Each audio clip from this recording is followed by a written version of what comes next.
Hello everyone. आज वापस नए लेक्चर के साथ हम आ गए हैं। आज एपिसोड 2 है रिएक्ट जेएस का। तो आज हम क्या देखने वाले हैं, सबसे पहले अपना फोल्डर खोलते हैं और उसके बाद स्टार्ट करते हैं। तो फोल्डर खोलने का सबसे पहले हमने ये बताया था कि या तो आप ओपन टर्मिनल करो। टर्मिनल जब खुल जाएगी तो कोड डॉट से आप खोल सकते हो। ठीक है। और अगर दूसरी प्रोसेस ये है कि अगर आपके पास गिट इंस्टॉल है, ठीक है, गिट इंस्टॉल होनी चाहिए। तो मिनिमाइज करते हैं, राइट क्लिक करोगे आप। फोल्डर खोलने का ये तरीका है। शो मोर प्रॉपर्टीज पे करोगे, यहाँ पे ओपन गिट बैश शेयर करोगे। इससे ये होगा कि ये बाय डिफॉल्ट एडिटर जो रहता है हमारे लैपटॉप में उसको ओपन कर देगा। ठीक है। तो ये प्रोसेस है हमारा फोल्डर ओपन का। ठीक है। अब मैं सबसे पहले रिकैप कर देता हूँ कि कल हमने क्या पढ़ा। तो कल हमने ये देखा था, आप इंट्रो डॉट टीएक्सटी में आओ। सबसे पहले हमने रिएक्ट के बारे में देखा था कि रिएक्ट क्या है। रिएक्ट एक लाइब्रेरी है, ठीक है, जावास्क्रिप्ट की। और ये मेनली रिस्पॉन्सिबल होती है यूजर इंटरफेस को बनाने के लिए। ठीक है। और इसकी कई सारी फीचर्स हैं जो हम आगे डिस्कस करेंगे। इसको डेवलप करा था जॉर्डन वेक। ये एक डेवलपर हैं जो कि फेसबुक पे काम करते थे उस टाइम। ठीक है। तो उस टाइम क्या था ना, उनको एक न्यूज फीड का फीचर चाहिए था। ठीक है। फेसबुक में इंटीग्रेशन के लिए कुछ न्यूज फीड का एक फीचर था। और इनको वो काम मिला था कि भाई आप इस लाइब्रेरी पे काम करो। ठीक है। रिएक्ट पे काम करो। और जॉर्डन वेक ने इनको बनाया, लेकिन ऑथराइज्ड कंपनी कौन सी है? फेसबुक। ठीक है।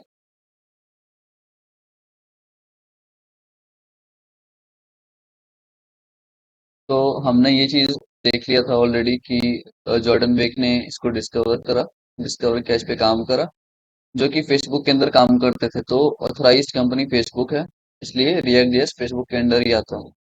ईयर था 2011। 2011 में रिएक्ट जेएस का ये हुआ था लॉन्च। उसके बाद हमने लाइब्रेरी और फ्रेमवर्क के बारे में डिफरेंस देखा था कि लाइब्रेरी क्या होती है और फ्रेमवर्क क्या होती है। अगर इसकी डेफिनेशन की अगर हम बात करें तो लाइब्रेरी क्या है। फॉर एग्जांपल हम लाइब्रेरी जाते हैं अपने जो भी कॉलेज या आसपास की ही लाइब्रेरी, तो उसमें हमारा एक स्पेसिफिक काम होता है कि हमें पढ़ने जाना है। ठीक है। तो लाइब्रेरी का वही मतलब है कि ऐसी कोई भी चीज जिसका एक स्पेसिफिक टास्क हो, स्पेसिफिक टास्क डिफाइंड हो। ठीक है। और इसमें हमने बात करी थी टीजेएस की। टीजेएस क्या है? एक 3D वेबसाइट बनाने के लिए जावास्क्रिप्ट का लाइब्रेरी है। ठीक है, 3D वेबसाइट का। इसके बाद हमने देखा था इलेक्ट्रॉन जेएस। अब इसमें काफी ज्यादा कंफ्यूजन रहता है लोगों को कि इलेक्ट्रॉन जेएस जो है ये लाइब्रेरी है या फ्रेमवर्क है। तो काफी जगह इसको फ्रेमवर्क कंसिडर किया गया है और काफी जगह इसको लाइब्रेरी कंसिडर किया गया है। इलेक्ट्रॉन डॉट जेएस हम अब फिलहाल के लिए लाइब्रेरी ही बोलते हैं इसको। ठीक है। और इलेक्ट्रॉन डॉट जेएस ये डेस्कटॉप एप्लीकेशंस बनाने के काम आता है। ठीक है। ये देखा था हमने। फिर हमने क्या देखा था ना कि दो तरीके हैं कैसे रिएक्ट को हम अपने प्रोजेक्ट में इंक्लूड कर सकते हैं, कैसे उस पर काम करना स्टार्ट कर सकते हैं। तो इसके दो तरीके थे। पहला तरीका एकदम सिंपल है जो सभी यूज करते हैं, npx क्रिएट रिएक्ट ऐप। ठीक है। ये एक कमांड है। अब मैं एक चीज यहाँ पे कल इंक्लूड नहीं करा था, वो बता देता हूँ। सबसे पहले npx और npm क्या है वो अभी बताऊंगा, पहले देख लेते हैं। तो कल हमने ये कमांड देखी थी। और इस कमांड से होता ये था कि वो मुझे काफी चीजें इंस्टॉल करके देता था। इंस्टॉल क्या करेगा? यहाँ पे अगर जब मैं ये चलाऊंगा तो ये मुझे रिएक्ट दे रहा था। अगर आप कल वाली वीडियो देखो तो रिएक्ट स्क्रिप्ट दे रहा था। रिएक्ट स्क्रिप्ट देर आफ्टर तेरा टेम्पलेट। ठीक है। तो ये सारी चीजें हमें पहले से मिल रही थी जब ये कमांड हम चलाते थे तो। ओके। तो रिएक्ट रिएक्ट स्क्रिप्ट और करा टेम्पलेट और काफी चीजें और भी थी। ठीक है, लेकिन हमने उन सब चीजों को नहीं देखा था। ठीक है। अब इस कमांड को चलाने से होता क्या था वो कल हमने डीप में डिस्कस करा। इस कमांड को जब हम चलाएंगे तो नीचे ले लेते हैं एक बार। तो हमें क्या मिलता था, एक प्रोडक्शन रेडी कोड। अब लोकल कोड और प्रोडक्शन रेडी कोड में क्या डिफरेंस है? लोकल कोड क्या होता है ना, कि जब हम डेवलप कर रहे हो कोई भी एप्लीकेशन या फिर कोई भी सॉफ्टवेयर, ठीक है, रिएक्ट जेएस में, तो या कोई भी किसी भी लैंग्वेज में, तो इससे क्या होता है ना कि वो हमारे लोकल पे प्रेजेंट रहता है, लेकिन जब हम उसको डिप्लॉय करते हैं, जब हम उसको लाइव करते हैं सर्वर पे, तो उसको हम प्रोडक्शन रेडी कोड बोलते हैं कि हाँ भाई, आप इसको लाइव कर सकते हैं, ऐसा कोड मेरे पास है जिसको हम लाइव किया जा सकता है। ठीक है। और उसमें क्या होता था ना कि ये जब चलता था, ये कमांड जब हमने चलाया, npx create react app, तो काफी सारे बंडलर थे, bundler that bundles are file. देखो, अब मैंने बोला ये कि प्रोडक्शन रेडी कोड हमें मिलता है npx create react app से। ठीक है। तो उसमें काफी सारे बंडलर्स होते हैं। बंडलर्स क्या करते हैं कि हमारा जितना भी जावास्क्रिप्ट का फाइल होगा, फॉर एग्जांपल एसआरसी में मान लो ये काफी सारे जेएस के फाइल हैं, इमेजिन कर लो बस। तो जब हम क्या करेंगे ना, जब हम प्रोडक्शन रेडी कोड मतलब npm बिल्ड रन करेंगे, जब ये कमांड हम रन करेंगे npm बिल्ड, तो रिएक्ट क्या करेगा ना, कि ये सारे जावास्क्रिप्ट फाइल को एक जावास्क्रिप्ट फाइल में कंप्रेस कर देगा। ठीक है। मतलब जितनी भी जावास्क्रिप्ट की फाइल रहेंगी, उसको एक जावास्क्रिप्ट के फाइल में वो कन्वर्ट कर देगा। ठीक है, इतना समझ गए अपन। तो बंडलर्स ये काम करते हैं कि कंप्रेस करेगा फाइल को। इतना देख लिया आप। जो पॉपुलर बंडलर्स थे हमारे पास वो थे वेबपैक, बाबेल और यसलिंट, ये सब के बारे में डिटेल में हम देखेंगे थोड़ी देर बाद। ठीक है। अब नेसेसरी सॉफ्टवेयर रिक्वायर्ड। अब रिएक्ट जेएस पे काम करने के लिए हमें किस किस चीजों की रिक्वायरमेंट है? ठीक है। तो सबसे पहले एक एडिटर होना चाहिए हमारे पास। देखो, कोड तो कहीं लिखना है ना हमें। ठीक है। तो कोड लिखने के लिए एक एडिटर चाहिए होगा। सबसे best, as I will be recommending you all कि वीएस कोड यूज करो। ठीक है, काफी, क्योंकि बहुत ही इसकी फंक्शनैलिटीज काफी ज्यादा है। ठीक है। उसके बाद सबलाइम टेक्स्ट एडिटर आप यूज कर सकते हो, कोड सैंडबॉक्स यूज कर सकते हो। तो ये सब एडिटर हैं जिनमें आप कोड कर सकते हो। ठीक है। इसके बाद रिएक्ट के लिए क्या चाहिए अपने को? सबसे पहले नोड जेएस चाहिए। अब नोड जेएस के बारे में भी कल हमने देखा था। नोड जेएस क्या है? नोड जेएस एक जावास्क्रिप्ट रन टाइम इन्वायरमेंट है। देखो, जावास्क्रिप्ट जो लैंग्वेज है ना, वो काफी तगड़ी लैंग्वेज है, क्योंकि वो वेब एप्लीकेशंस भी बनाने के काम आती है। चलो मैं लिख देता हूँ। ठीक है। Java JS is used to build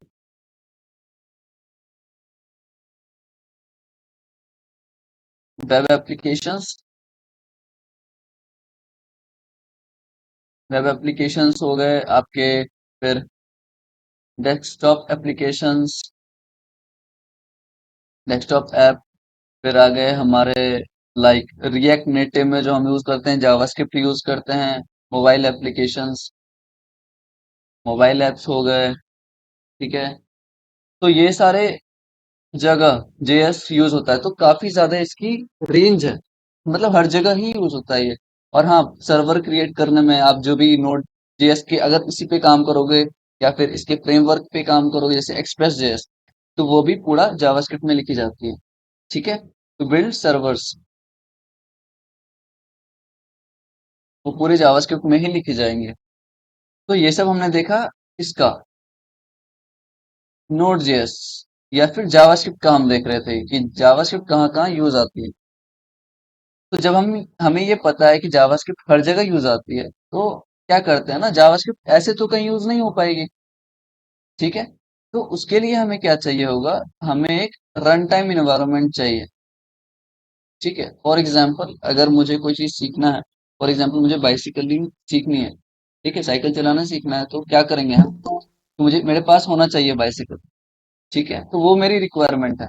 अब यहाँ जावास्क्रिप्ट को रन करने के लिए रिक्वायरमेंट ये है कि भाई वो रन टाइम इन्वायरमेंट मांगेगा कि हमको एक इन्वायरमेंट दो जिससे कि हम कोड लिखे और वो ब्राउजर पे रेंडर हो। ठीक है। तो ये हो गया नोड जेएस। अब आपको इंस्टॉल करना है LTS version. LTS means long term support. ठीक है, नोड जेएस की काफी सारी वर्जन्स आ चुकी है। अभी अगर हम अभी लेट्स से कौन सी वर्जन हम यूज कर रहे हैं, तो 20.14.0 है। ओके, तो ये एलटीएस वर्जन में ही आता है अगर आप देखोगे तो। ठीक है, सही है, कोई दिक्कत नहीं। अब आगे बढ़ते हैं। सेकेंड वे जो था फ्रॉम स्क्रैच, अब जिसके बारे में हम आज बात करेंगे। ठीक है, कि स्टार्टिंग से रिएक्ट जेएस की कोड कैसे लिख सकते हैं हम। पहले क्या करते थे हम, पहले हम direct npx create react app लिख दिए, हमारे पास सारा कुछ आ गया प्रोडक्शन रेडी कोड। अब हम अपना कोड लिख के डायरेक्ट डिप्लॉय कर देते हैं। बट अब हम ऐसा नहीं करेंगे। ये कल वाली वीडियो में इतना सब कुछ हमने कवर करा था। ये जो तरीका है, ये जो हमने कल फाइल बनाई थी, ठीक है, इसको रन करके देख देख लेते हैं एक बार। ठीक है, npm स्टार्ट, सारा कुछ बताऊंगा npm क्या है या फिर npm स्टार्ट ही क्यों लिख रहा है, और इसका भी एक थोड़ा सा रिकैप मैं दे दूंगा कि जो जो फाइल्स इधर हैं। ओके, स्टार्ट होने देते हैं इसको।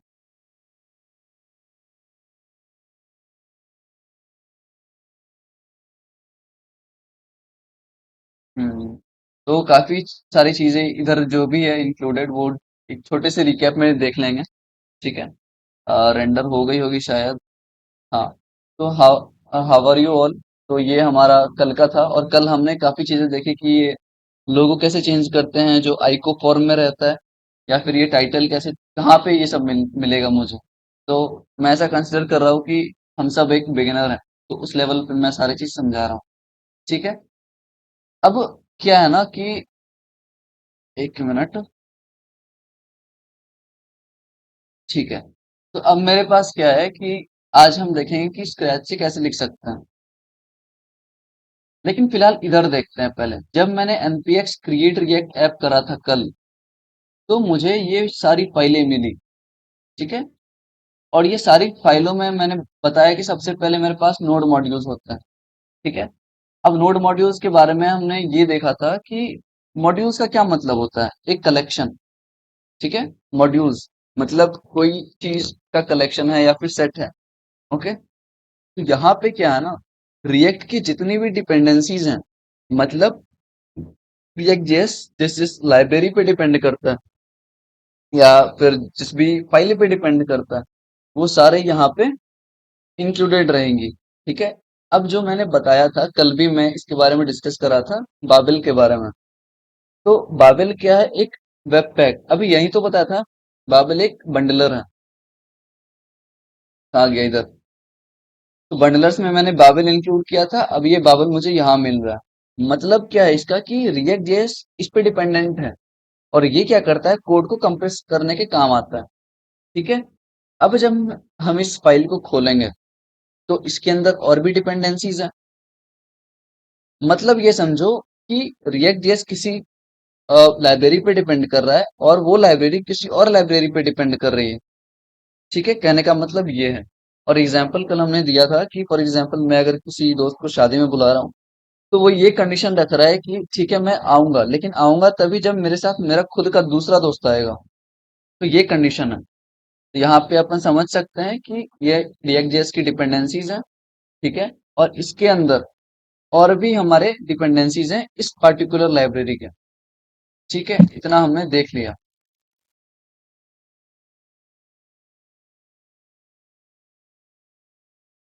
तो कल हमने इतना तक देख लिया था कि नोड मॉड्यूल्स क्या होते हैं। ठीक है, अब चल आगे बढ़ते हैं थोड़ा सा।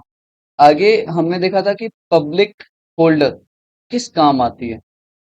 अब जब हमने create npx create react app करा, तो ये सारी फाइलें मुझे मिली। ठीक है, नोड मॉड्यूल्स में क्या था, सबसे पहले कि रिएक्ट जिन जिन डिपेंडेंसीज पे मतलब आश्रित है। फॉर एग्जाम्पल अगर हम बताएं कि ये सब जो भी लाइब्रेरीज हैं, ठीक है, आप समझ गए होंगे कि इन सब चीजों पे रिएक्ट डिपेंड करता है। अभी के लिए इतना ही काफी है कि नोड मॉड्यूल्स में रिएक्ट जिस पे डिपेंड करता है उसको इंक्लूड करके रखते हैं, और वो खुद हो जाता है जब हम npm इंस्टॉल करेंगे। अभी npm के बारे में भी मैंने नहीं बताया, तो वो अभी बता दूंगा। ठीक है, पब्लिक फोल्डर में क्या है, अब देखो। जब मैंने ये कमांड चलाया, और कहाँ गया, इधर, लाइक ये, जब मैंने ये कमांड चलाया, npx create react app, तो ये सारी चीजें मिली, नोड मॉड्यूल्स मैंने देख लिया। अब पहले क्या करते थे, हम HTML CSS और जावास्क्रिप्ट में कोड लिखते थे, ठीक है, और सारी चीजें पब्लिक फोल्डर में लिखते थे, याद होगा अगर आपको। और इंडेक्स डॉट एच में हमारा बेसिक टेम्पलेट रहता था वेबसाइट की। और कल की अगर आप वीडियो देखो तो काफी सारे कमेंटिंग पार्ट थे इधर। कमेंटिंग मतलब काफी सारे फालतू चीजें लिखी हुई थी जो हमने रिमूव करा था कल। और वो ये वही प्रोजेक्ट है कल वाली, ठीक है। तो ये बेसिक HTML का कोड हमें मिला था। और यहाँ पे हमने क्या देखा कि ये React.js का जितना भी कोड लिखेंगे हम, वो ये रूट के अंदर आएगा। वो मैं थोड़ी देर में समझाऊंगा कि रूट के अंदर कैसे आ रहा है, ठीक है। लेकिन जितना भी कोड लिखेंगे वो ये रूट के अंदर आएगा, अभी के लिए इतना चाहिए, ठीक है, समझ गए। अब आगे चलते हैं फेविकॉन डॉट आई को। अब मैंने इसको चेंज करना बताया था, एक बार वापस से बता देता हूँ, ठीक है।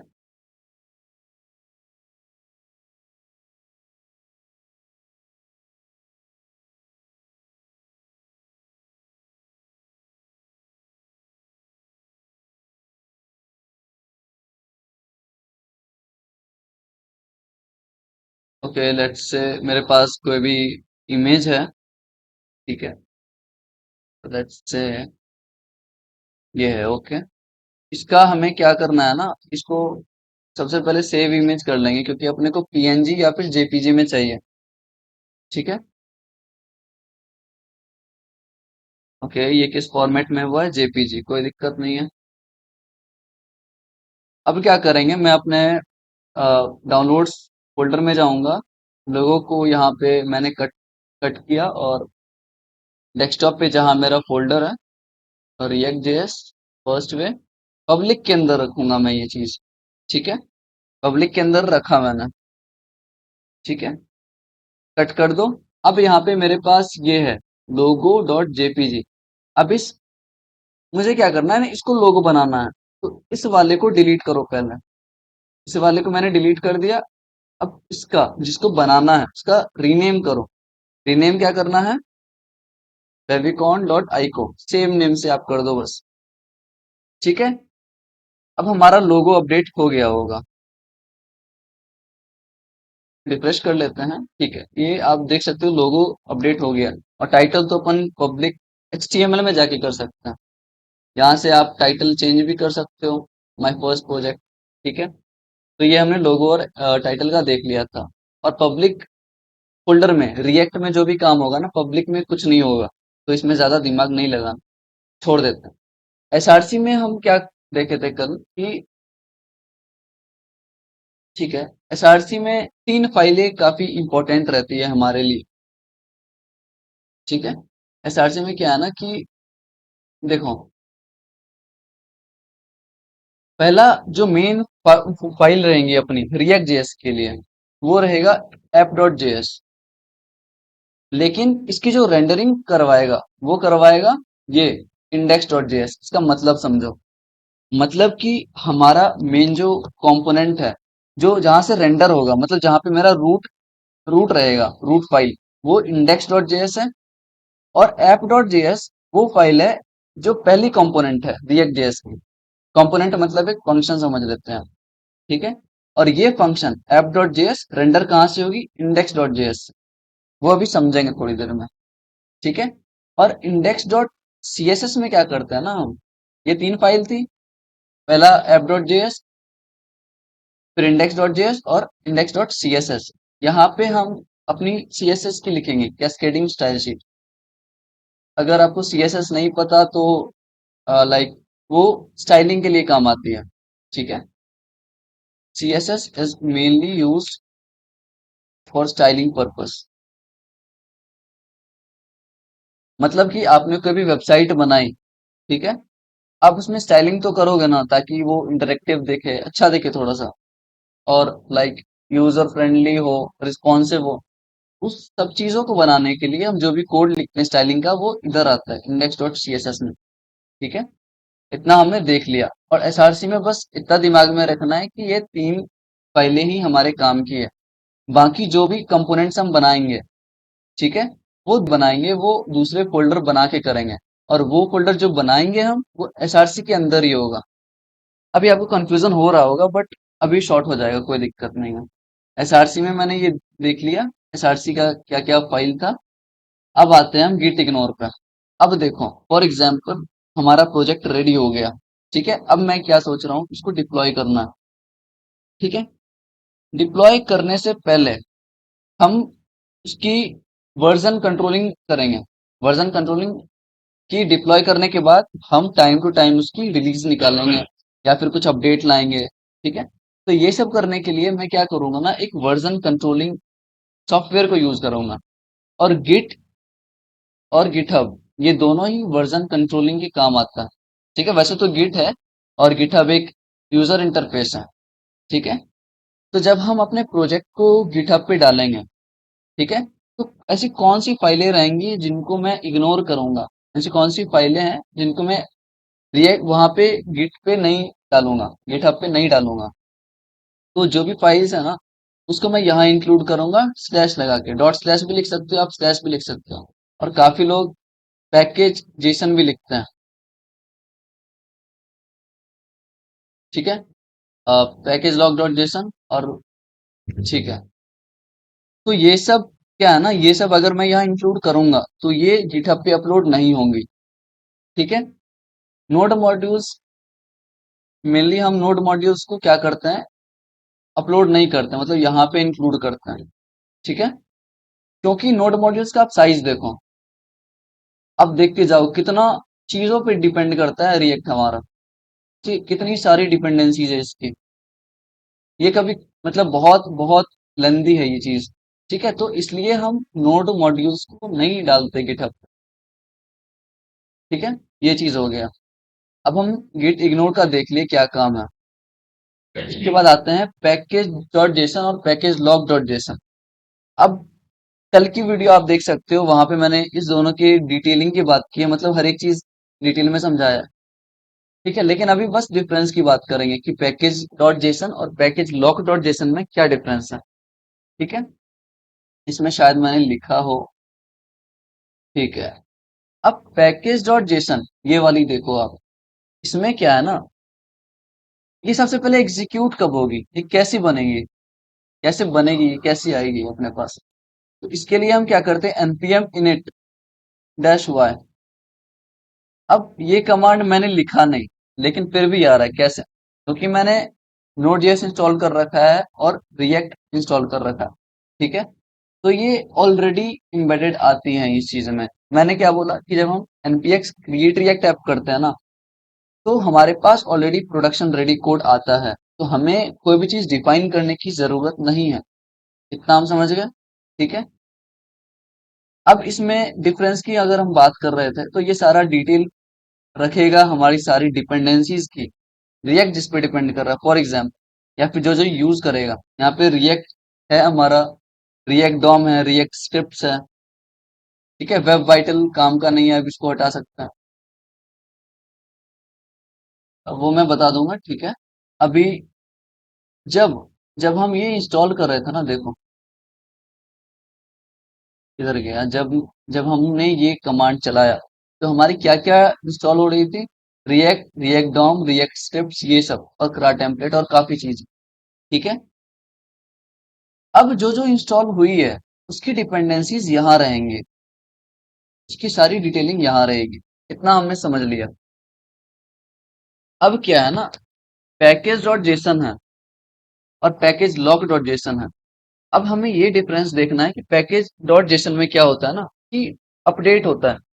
फॉर एग्जाम्पल आज हमने डाला 1.0.0, हमारा ऐप का वर्जन है, और कल को कोई भी चेंज होता है या फिर नया अपडेट आता है, तो पैकेज डॉट जेसन क्या करता है ना, उसके लिए रिस्पॉन्सिबल है। मतलब पैकेज डॉट जेसन रिस्पॉन्सिबिलिटी लेता है कि भाई कोई भी अपडेट करो तुम, हम उसको ऑटोमेटिकली अपडेट कर देंगे तुम्हारे जो भी कोड है। ठीक है, ये खुद को लोकल भी अपडेट कर देता है। लेकिन पैकेज लॉक जेसन क्या करेगा ना, ये हमारे वर्जन को लॉक करके रखेगा। अगर इस चीज की थोड़ी सी और डिटेलिंग में बात करें, तो यहाँ पे आप देख सकते हो कि यहाँ पे ये साइन मिल रहा है हमें। ठीक है, इस साइन को हम बोलते हैं कैरेट, CARET। इसका मतलब ये है कि कोई भी माइनर अपडेट होगा ना, फॉर एग्जांपल 18.3.1 से 4 हो रहा है या फिर 8 हो रहा है। ठीक है, तो कैरेट ऑटोमेटिकली बोलेगा भाई मैं इस चीज के लिए रिस्पॉन्सिबल हूँ, मतलब मैं माइनर अपडेट लाऊंगा तुम्हारे एप्लीकेशन में। ठीक है, और इसके जस्ट अपोजिट होता है टिल्डे। ठीक है, अब टिल्डे क्या करता है ना, देखो कैरेट तो हमने देख लिया, अपवर्ड एरो वाला जो था वो हमारा कैरेट था, और वो रिस्पॉन्सिबिलिटी लेता था किस चीज की, माइनर अपडेट्स। अब ये जो टिल्डे है वो मेजर अपडेट्स के लिए रिस्पॉन्सिबिलिटी लेगा कि भाई फॉर एग्जांपल आज 18 है, कल को 19 आ गया, परसों 20 आ गया। ठीक है, तो इन सब चीजों के लिए रिस्पॉन्सिबल है कौन, टिल्डे। इसको हम टिल्डे बोलते हैं, इस साइन को, इस साइन को। ओके, तो बैक करते हैं, वही रहने देते हैं। तो ये कैरेट और टिल्डे का बहुत बड़ा रोल है यहाँ पे रिएक्ट जेएस में। और पैकेज लॉक डॉट जेसन का इतना भी हमें देखना है कि ये जो भी हमारा वर्जन है, जो भी रिएक्ट की वर्जन यहाँ पे आप देख सकते हो 18.3.1 है, तो ये इस वर्जन को लॉक करके रखेगा ताकि कॉम्पेटिबिलिटी मेंटेन रहे लोकल पे और प्रोडक्शन पे। ठीक है, ये हम देख लिए। अब पैकेज डॉट लॉक जेसन में एक चीज है जो मैं बताना चाहूंगा, इंटीग्रिटी। ठीक है, कल जैसा कि मैंने बताया था कि इंटीग्रिटी का क्या मतलब होता है, कि तुम अपनी वास्तविकता मेंटेन रखो। ठीक है, इंटीग्रिटी मेंटेन रखो, अपने लिमिट में रहो, और सारे कुछ सिंक्रोनाइज रहना चाहिए।